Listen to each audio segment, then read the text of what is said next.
So some suggestions on synergy. Let me just read them to you. So this is going to be quite challenging.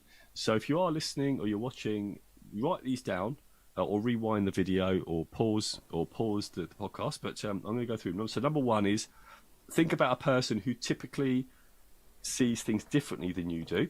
Consider ways in which those differences might be used as stepping stones to a third alternative solutions, i.e. building on the ideas. Perhaps you could seek out their views on a current project or problem, valuing the different views you are likely to hear. Number two, make a list of people who irritate you, and then do they represent different views that could lead to synergy if you had greater intrinsic security and valued the difference? So essentially that's what that's saying, is that can you get their views? Can you be certain of yourself and take that constructive criticism and build from there? Security centered, that you can deal with that feedback or the challenges. Number three, identify a situation in which you desire greater teamwork and synergy.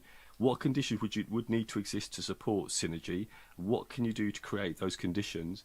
And I think this goes back to what you created, Lee, with your project, and it's something that I try and create in my training sessions.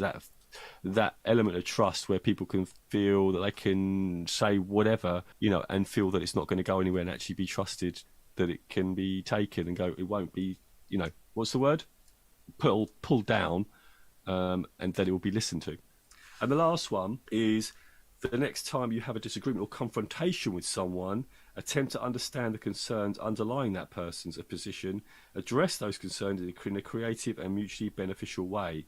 So what he's saying there is you are then trying to create something that you can get a solution that doesn't criticize them, but you're trying to get the win-win, so you both benefit from the conversation rather than having the butting heads and one's got to lose. That's what he's saying there. So address the concerns in a creative way and mutually beneficial way, so we both try and get the win, though it's quite challenging and quite difficult. But there you go.